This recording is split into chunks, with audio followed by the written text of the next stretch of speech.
अमर उजाला से मैं बीना तिवारी। ठंड की शुरुआत हो गई है, गुलाबी ठंड पड़ने लगी है और अभी से ही जिनको जोड़ों में तकलीफ है उनकी तकलीफ भी धीरे धीरे बढ़नी शुरू हो गई है। अगर बात की जाए बुजुर्गों की तो उनमें जोड़ों में दर्द की समस्याएं सामान्य तौर पे आम ही होती है, लेकिन अगर हम शुरुआती ठंड से ही कुछ एहतियात फॉलो कर लें तो जोड़ों से संबंधित समस्याओं को काफ़ी हद तक नियंत्रित किया जा सकता है। तो इस ठंड में हम क्या एहतियात बरतें ताकि हमें जोड़ों की दर्द ना सताए, इससे जुड़ी जानकारी देने के लिए आज हमारे साथ पीजीआई के इंटरनल मेडिसिन के प्रोफेसर अमन शर्मा जी हैं। वो हमें बताएंगे कि आखिर ठंड में ही जोड़ों की प्रॉब्लम क्यों शुरू हो जाती है और क्या कुछ करके हम उस पर काबू पा सकते हैं। स्वागत है सर आपका। नमस्कार। आपका जो सवाल है वो बहुत इम्पोर्टेंट है, बट एक डॉक्टर के नज़रिए से मैं इसको दो पार्ट्स में एक्सप्लेन करना चाहूँगा।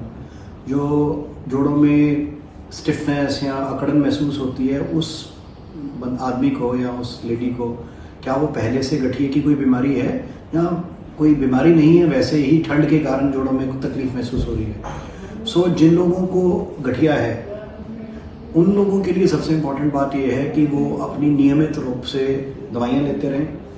और जो आगे सर्दियों में क्या होता है कि एक्टिविटी कम हो जाती है, तो people are confined to their homes, उसके कारण जोड़ों में जो तकलीफ है वो बढ़ भी जाती है। वैसे भी विंटर्स में जो गठिए के मरीज़ हैं उनकी तकलीफ बढ़ जाती है। तो उसके लिए ये है कि कुछ थोड़ा बहुत घर के अंदर चलें, थोड़ा व्यायाम करें, तो अपने जोड़ों को एक्टिव रखें। और दूसरा इम्पॉर्टेंट बात यह है कि आजकल हेल्थ सीकिंग बिहेवियर भी है, उसके कारण कुछ लोग सुबह उठ के बहुत जल्दी सैर के लिए निकल जाते हैं।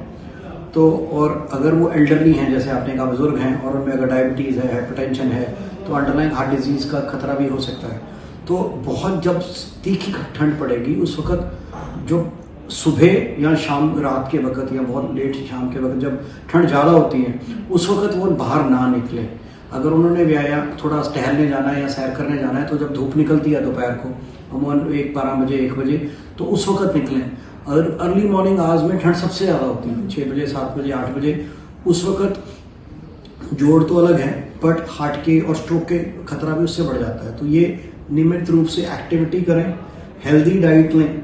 दूसरा इम्पोर्टेंट एस्पेक्ट ये है कि कई बार एक्टिविटी तो कम आ जाती है बट ठंडी में जो खान पान है वो अलग तरह का होता है। वो गरिष्ठ और या जिसको हम कहते हैं कि भारी तला हुआ या मिठाइयाँ या वो सारी चीज़ें बंदा अमूमन बैठे हुए ज़्यादा खाता है, तो उसके ऊपर भी कंट्रोल रखें, नहीं तो उसके कारण वजन बढ़ जाता है। वजन कारण फिर तकलीफ भी बढ़ेगी और बाकी जो समस्याएं हैं वो भी बढ़ सकती है। जी, जैसा कि डॉक्टर अमन ने बताया कि ठंड में हमारी एक्टिविटी कम हो जाती है और खाने की प्रक्रिया थोड़ी बढ़ जाती है। और अगर बुजुर्गों की बात करें तो वो घर में कैद हो जाते हैं, मान लीजिए, तो घर में भी कैद होने के दौरान भी उन्हें कुछ एक्टिविटी करते रहना चाहिए। जैसे कि सर ने बताया कि आप घर में ही मूवमेंट कीजिए। सर कुछ ऐसी भी चीजें बताइए, जैसे क्या वो टेबल पकड़ के कोई एक्सरसाइज कर सकते हैं, मतलब कुछ इजी एक्टिविटी जो वो कर पाए। वो ये डिपेंड करेगा कि जैसे आम आदमी के लिए तो गठिया एक प्रकार है, बट हमारे लिए गठिया के 100 अलग अलग प्रकार होते हैं। तो एक्सरसाइज जो है वो उसकी जो बेसिक प्रॉब्लम कितनी है और कौन से जोड़ को इफेक्ट कर रही है उसको ध्यान में रखते हुए बतानी पड़ेगी। जो हेल्दी बंदे हैं वो तो बहुत सारी आजकल बहुत सारे चैनल्स यूट्यूब और बाकी जगह पे आपको एक्सरसाइज प्रोटोकॉल मिल जाएंगे। बट एक आम साधारण आदमी के लिए मैं ये कहूँगा कि अगर कोई गठिया नहीं है, वैसे ठंड में थोड़ी ऐंठन हो रही है, तो थोड़ा बहुत बेंडिंग एक्सरसाइजेज, फ्लेक्शन एक्सटेंशन, खड़े होकर थोड़ा गर्दन को हिलाना, हाथ जोड़ शोल्डर्स को हिलाना, अगर झुक सकते हैं तो थोड़ा झुक के करना। और कमरा अगर छोटा भी है तो कमरे में एक एंड से दूसरे एंड तक वॉक करके, वो आजकल तो अगर स्मार्ट वॉचेस हैं तो उस पर स्टेप काउंटर्स भी होते हैं, तो एक टारगेट रख लीजिए कि इतने कदम तो मुझे चलने ही हैं। वो एक्चुअली गाइड करते हैं हमें कि हमें फिर रिमाइंडर भी होता है कि हमें हमारी एक्टिविटी बहुत कम है। और थोड़ा कई बार हाइड्रेशन का भी ख्याल रखें, पानी पिएं और स्वस्थ चीज़ें खाएं।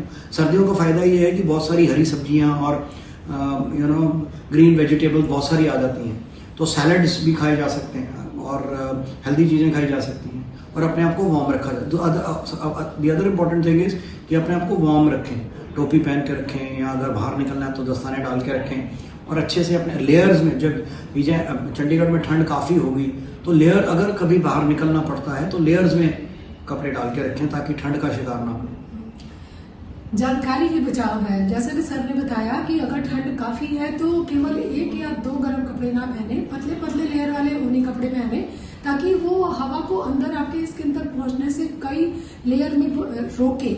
और जहां तक खान पान की बात है तो हरी सब्जियां और फल हमेशा 12 महीने ज्यादा मात्रा में खाइए। लेकिन अगर आपको किसी तरह की जोड़ों की प्रॉब्लम है या आपको लग रहा है कि घर में कोई बुजुर्ग है तो आप उनको सूप भी बना के दे सकते हैं ताकि उनकी इम्यूनिटी स्ट्रांग हो। सर ऐसा भी मानते हैं कि ठंडी चीजें खाने से भी जोड़ों में पेन होगा या खट्टी चीजें दही वगैरह?